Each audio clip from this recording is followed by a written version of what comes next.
We just arrived in Maui for 1 week and we have a lot planned and we're excited to take you along.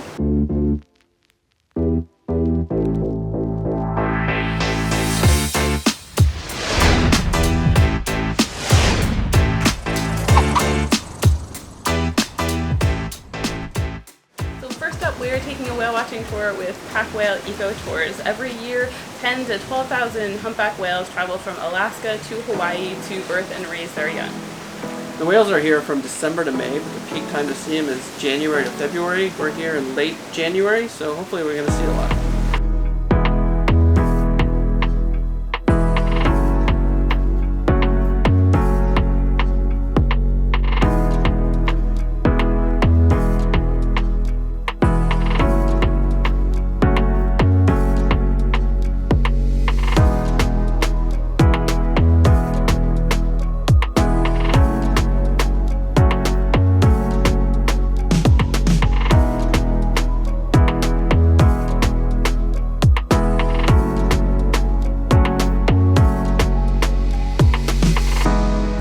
Witnessing right now is a calf that is, honestly, this one's pretty small right here. I would guess probably maybe a week and a half old or so.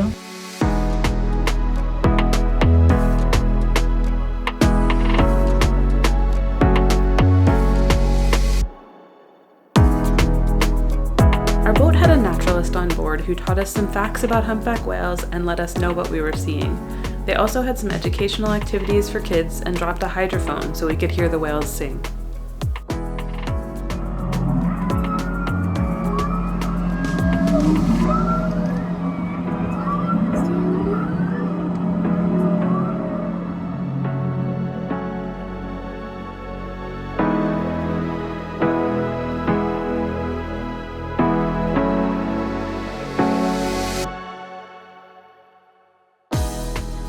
So today we headed out on the road to Hana, which is one of the most popular ways to see the eastern part of the island. If you just drive the route alone, it would take you 4 or 5 hours, but you wouldn't want to do that because there are dozens of stops along the way, including waterfalls and hikes, beaches, even fruit stands, and so you want to make a bunch of stops. So it can take usually maybe 10 or even 12 hours, or the best way to do it might be to stay over in Hana a night and spend 2 days on the route. We just have 1 day, but we're gonna see what we can see and enjoy a day exploring the island.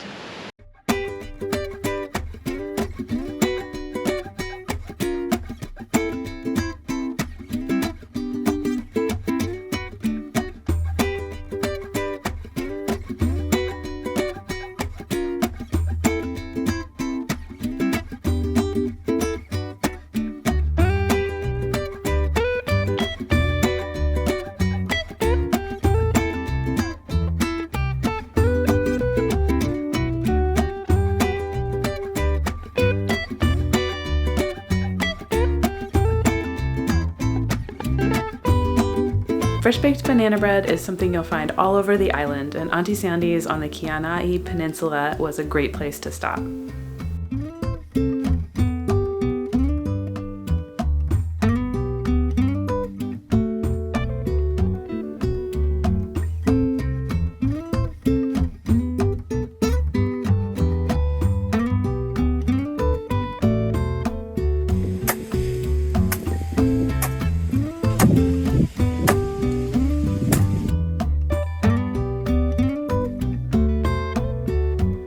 So we just picked up a coconut. They'll chop it up and put the straw in it for you, and then you take it back and they'll actually get all the meat on the inside out so we can have that as a snack. So we thought, you know, we're in Hawaii, we should have coconut.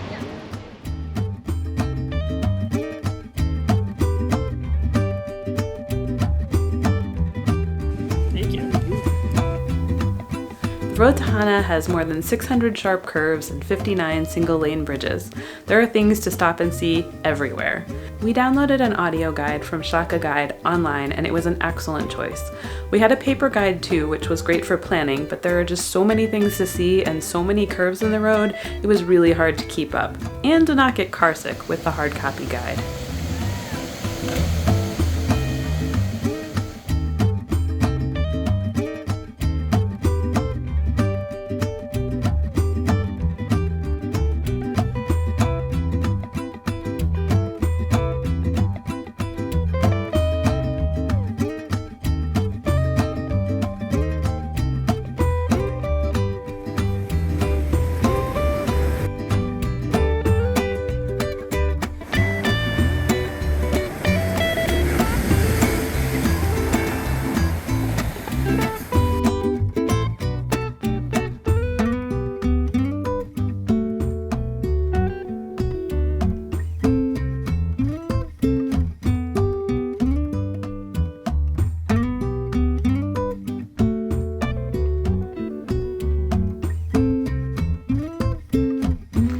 We chose to do the trip as a clockwise loop rather than an out and back.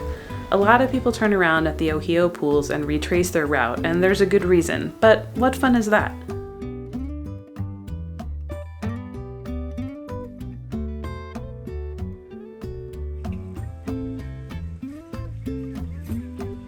Once you get past the Ohe'o pools, the road definitely gets sketchier. It turns to gravel and there are places where it is very narrow, with a wall of rock on one side and a steep drop to the ocean on the other side.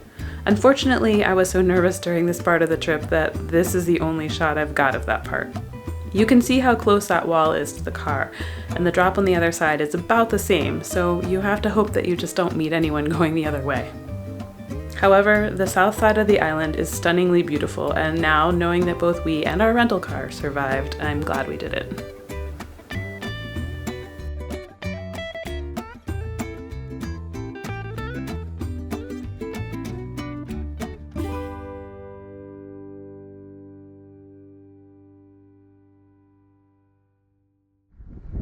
Today we're in Haleakalā National Park here in Hawaii, and it consists of a drive up to great views over the islands. People usually come up for sunrise. You actually need a reservation to come up for sunrise, but we're coming up for sunset, so hopefully we get a nice sunset this evening.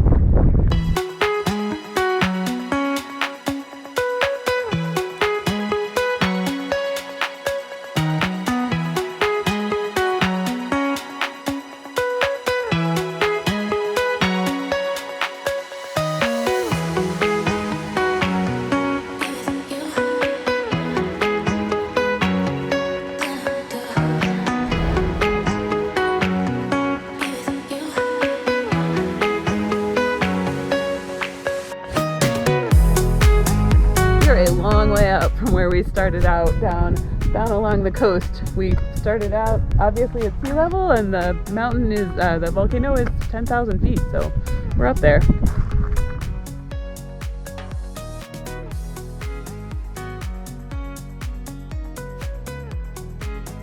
The drive to the summit takes you through a variety of ecosystems, and once you reach the summit, you can look down into the huge crater.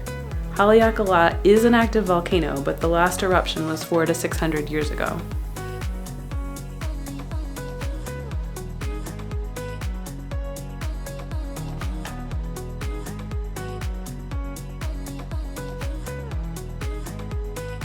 The plants and animals here are totally different from anything else you'll see on the island, and the park is actually home to more endangered species than any other U.S. national park.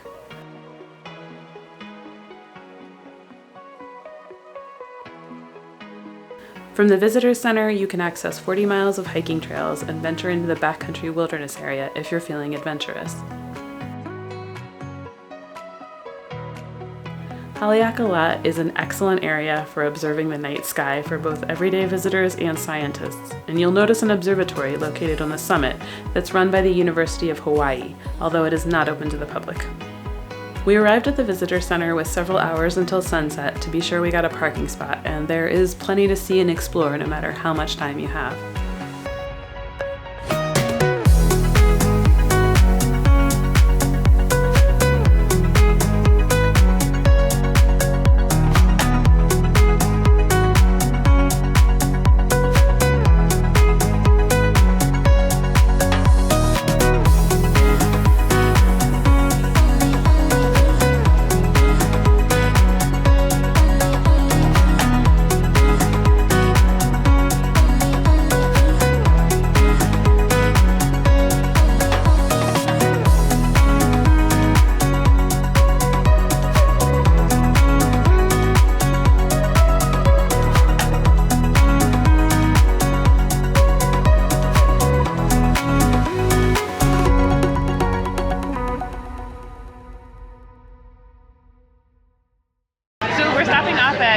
Ululani's, which is Hawaiian shave ice and something that you just really have to have if you're in Hawaii.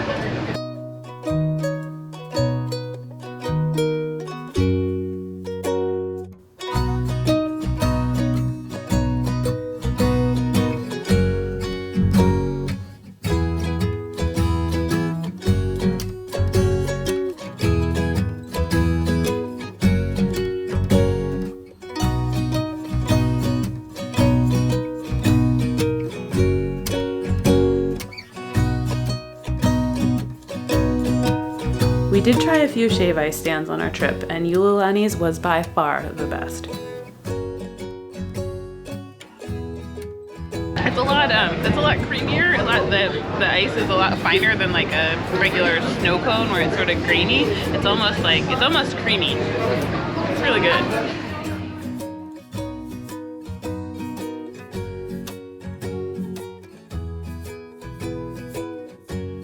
Molokini Crater is a partially submerged volcanic crater off the coast of Maui, and it's one of the best places to snorkel. It's known for clear water and has like up to 50 to 70 foot visibility. It's got hard corals and over 250 species of fish.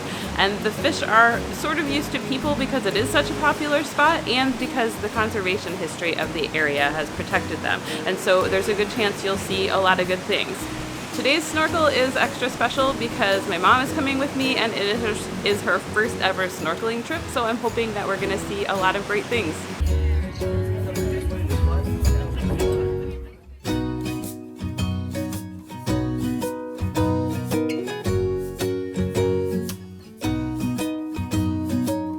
Since it was January, we got some bonus whale watching on the way out to the crater.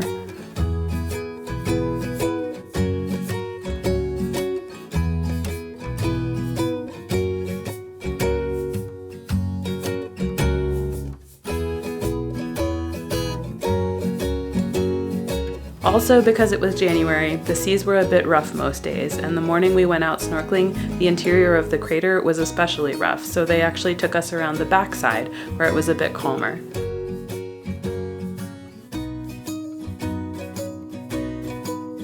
On this side, the steep coral-covered slopes drop off 300 feet into the dark blue of deep ocean. You could even hear the humpback whales singing if you listened closely.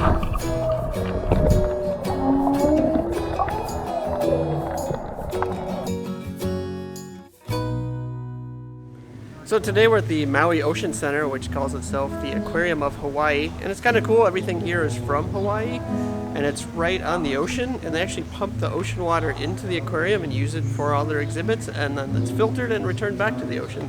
So it's a nice little aquarium. We've learned a lot and seen a lot.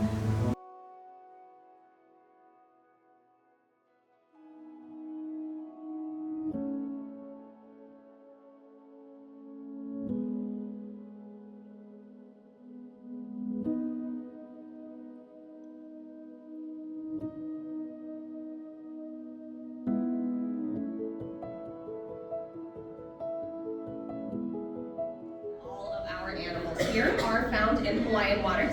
This is great because it means we can showcase our natural environment here, show off the things you can actually see if you are out snorkeling and diving.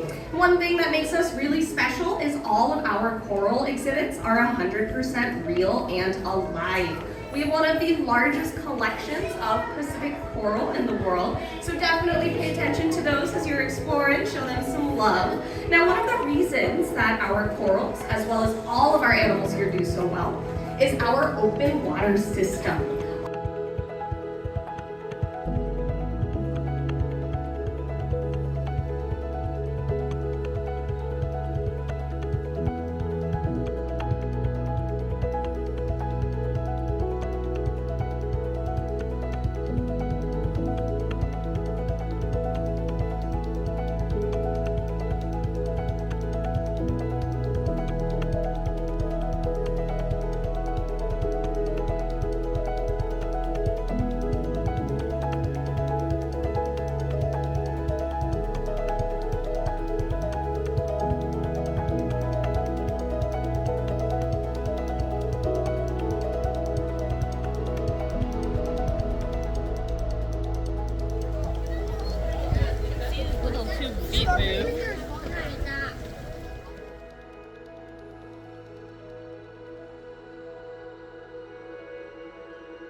So we're wrapping up our week here in Maui, and it's been a good week.